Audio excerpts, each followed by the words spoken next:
لیکن یہ سارے علوم نے مل کر اعلیٰ حضرت کو اعلیٰ حضرت نہیں بنایا. ہونا کیا ہے؟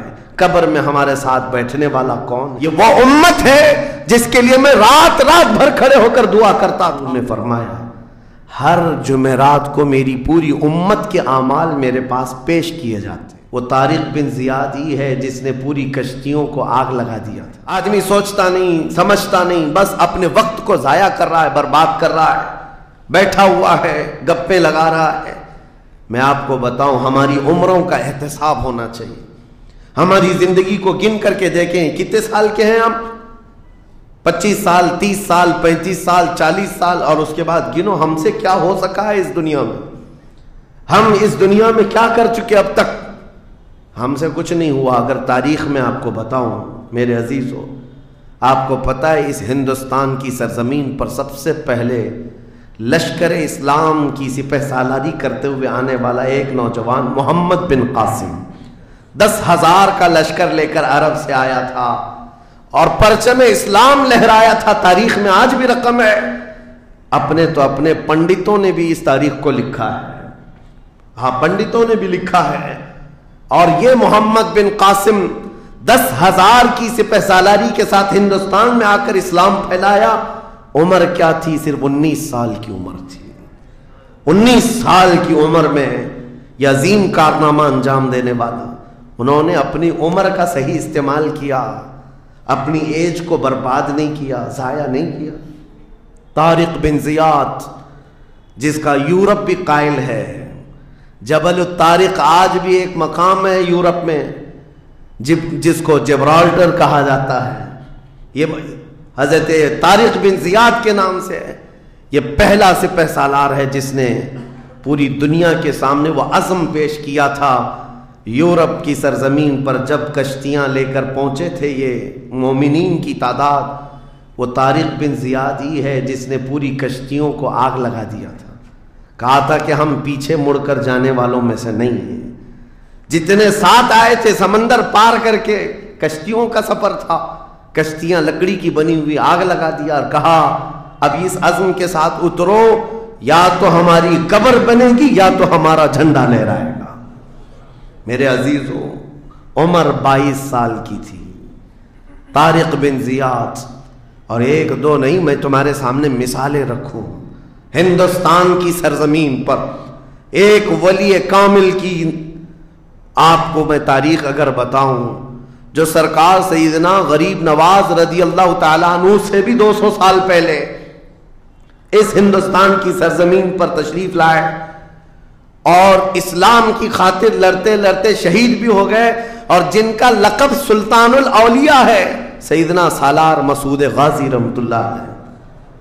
ان کے متعلق یہ فرمایا گیا وہ سلطان الاولیاء ہیں، ہندوستان کے اولیاء اکرام کے بادشاہ کی حیثیت ہے. سرکار غریب نواز سے بھی پہلے آئے، لیکن ان کی عمر ان کی شہادت کے وقت 19 سال کی تھی. صرف 19 سال کی عمر میں وہ مقام عظیم پا لیا. ہماری تو زندگی کی عمریں پتہ نہیں کتنی چلی گئیں اور ہم میں سے کوئی کارنامہ نہ ہو سکا. کارنامہ نہ صحیح، زندگی گزارنے کا سلیقہ بھی نہیں آ سکا. کارنامے نہ ہوں تو الگ بات ہے، لیکن مسلمان تو بن جاتا کوئی. عزیزان گرامی وقار، میں آپ کو ایک بات بتا دوں، جو زندگی ملی ہے کچھ ایسا کر جاؤ کہ تمہاری تاریخ رقم ہو جائے، ورنہ قبرستان جا کر کے دیکھنا، وہاں تو لکھے ہوئے کتبے بھی مٹ گئے. قبروں میں کون سویا ہے ان کو بھی لوگ فراموش کر چکے، بھول گئے، سب بھول گئے. لیکن کچھ ہستیاں ہیں جو ہمیشہ آباد رہتی ہیں. یہ وہ لوگ ہیں جنہوں نے اس روئے زمین پر اپنی ذات کے لیے نہیں، اللہ کی رضا کے لیے جیا کرتے تھے، اللہ کی رضا کے لیے جیا کرتے. آج میں یہ بات کہنا چاہتا ہوں نوجوانوں سے، تمہیں پتہ ہے ممبئی کی سرزمین پر لاکھوں نوجوانوں کی تعداد ہے، میں جانتا ہوں، لیکن ان میں سے کوئی انقلابی نوجوان ہو، کوئی دین کی طرف بڑھنے والا، حساس دل رکھنے والا کیوں نہیں؟ خاص طور پر آپ کے ان علاقوں میں تو نشہ اتنا عام کر دیا گیا ہے. ہم دور دراز علاقوں سے سنتے ہیں کہ مسلمانوں کی میجورٹی والے علاقے، یہاں نشہ بکتا بھی ہے، کرتے بھی ہیں، رات بھر اسی میں پڑے رہتے ہیں. کس نے اس دنیا میں تمہیں ملوث کیا ہے۔ یہ وہ قوم ہے جو قیصر و کسریٰ کو گھٹنے پر لے آئی تھی۔ یہ وہ قوم ہے جس نے دریائے دجلہ میں گھوڑے دوڑا دیے تھے۔ یہ وہ قوم ہے جس نے افریقہ کی جنگلوں میں بھی اذانیں دی تھی۔ یہ وہ قوم ہے جس نے یورپ کے کلیساؤں میں کلمہ توحید کو بلند کیا تھا۔ لیکن آج اسی قوم کی حال یہ ہے کہ دنیا ہر گھڑی ہمارے اعمال کو نشانہ بنا کر کے ہمیں ڈیگریڈ کرتی جا رہی ہے۔ سمجھ جاؤ میرے عزیزو، کب تک اس زندگی کا اس طرح سے چلے گا؟ کیونکہ میرے آقا صلی اللہ تعالیٰ علیہ وسلم کو آج آپ کے سامنے میں یہ بات رکھتا ہوں، حضور اکرم صلی اللہ تعالیٰ علیہ وسلم کو آپ کیا سمجھتے ہیں؟ اپنی قبر انور میں وہ زندہ ہیں؟ ہم تو سنی ہیں۔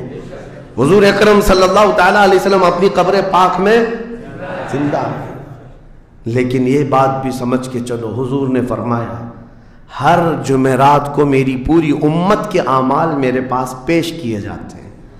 تم میں سے، ہم میں سے، سب کے اعمال ہر جمعرات کو حضور کے پاس فرشتے سناتے ہیں، فلاں بن فلاں نے ہفتہ بھر یہ کام کیا ہے۔ حضور فرماتے ہیں اگر برے اعمال پیش ہوتے ہیں تو مجھے غم ہوتا ہے، میں استغفار کرتا ہوں اللہ کی بارگاہ میں، اور اچھے اعمال آتے ہیں تو شکر بجا لاتا ہوں، اس کے لیے دعا کرتا ہوں۔ عزیزان گرامی وقار، کبھی پلٹ کر کے زندگی میں دیکھنا کتنے جمعرات ایسی چلی گئی ہوں گی جس میں ہمارے کون سے اعمال فرشتے لے جا کر کے سنا رہے ہوں گے۔ حضور اکرم صلی اللہ تعالیٰ علیہ وسلم کی بارگاہ میں جب ہمارے اعمال یہ کہہ کر سنائے جائیں آقا آپ کا فلاں امتی بے خبر ہے، نہ نماز پڑھتا ہے، نہ ہی آپ پر درود پڑھتا ہے، نہ ہی وہ کبھی نیکیوں کی طرف آتا ہے، وہ تو گانوں کی دھن پر جی رہا ہے، صبح اٹھتا ہے شام ہوتی ہے تو اس کو تو فلموں کے نغمے یاد ہیں، آپ کا کوئی قول یاد نہیں۔ بتاؤ میرے آقا صلی اللہ تعالیٰ علیہ وسلم کو فرشتے جب ہمارے متعلق یہ خبر دے رہے ہو، کیا حضور پاک صلی اللہ تعالیٰ علیہ وسلم کو اس بات کا قلق نہیں ہوتا؟ یہ وہ امت ہے جس کے لیے میں رات رات بھر کھڑے ہو کر دعا کرتا تھا، آج یہ ہم کو فراموش کی ہوئی ہے۔ زندگی گزارنے کا مقصد سمجھ جاؤ میرے عزیزوں۔ اسی لیے میں آپ کو کہتا ہوں کہ زندگی یہ نہیں ہے، حضور تاج الشریعہ رحمۃ اللہ علیہ نے فرمایا زندگی یہ نہیں ہے کسی کے لیے، زندگی ہے نبی کی نبی کے لیے۔ نہ سمجھ مرتے ہیں زندگی کے لیے، جینا مرنا ہے سب کچھ نبی کے لیے۔ جو لوگ یہ سمجھ جائیں اس نقطے کو، انہوں نے زندگی کی مرادوں کو پا لیا ہے، وہ حصولیاب ہو چکے ہیں۔ لیکن جو اب تک بھٹکے ہوئے ہیں ان کو میں دعوت فکر دوں گا، ایک بار سوچ لو، ایک بار سوچ لو، ویسے ہی دنیا ختم ہونے والی ہے اور تمہاری موت آنے والی ہے۔ ایک بار سوچ لو، ایک بار سوچ لو کہ ہمارے ساتھ آخرت میں ہونا کیا ہے، قبر میں ہمارے ساتھ بیٹھنے والا کون ہے، ہمارے ساتھ تنہائی کا نگہبان کون ہے، اور محشر کے اس بھرے میدان میں ہمارا ہاتھ پکڑنے والا کون ہے۔ جب بار بار یہ سوچو گے تو اس فکر کو پہنچو گے کہ وہ صرف اور صرف ایک ہی ذات ہے، کون دیتا ہے دینے کو منہ چاہیے، دینے والا ہے سچا۔ حضور پاک صلی اللہ تعالیٰ علیہ وسلم کی طرف لو لگا دو۔ اس کو جن لوگوں نے اپنی زندگی میں پہچان لیا وہ امام اہل سنت بن گئے، مجدد وقت بن گئے۔ اعلیٰ حضرت امام اہل سنت فاضل بریلوی رحمۃ اللہ تعالیٰ علیہ کے متعلق ایک بات میں آپ سے کہوں، وہ بڑے عالم تھے، بڑے فقیہ تھے، بڑے محدث تھے، اور بہت سارے علوم پر انہیں مہارت تامہ حاصل تھی، سب اپنی جگہ پر، لیکن یہ سارے علوم نے مل کر اعلیٰ حضرت کو اعلیٰ حضرت نہیں بنایا۔ ان کو اعلیٰ حضرت بنانے والی چیز حقیقت میں عشق رسول ہے۔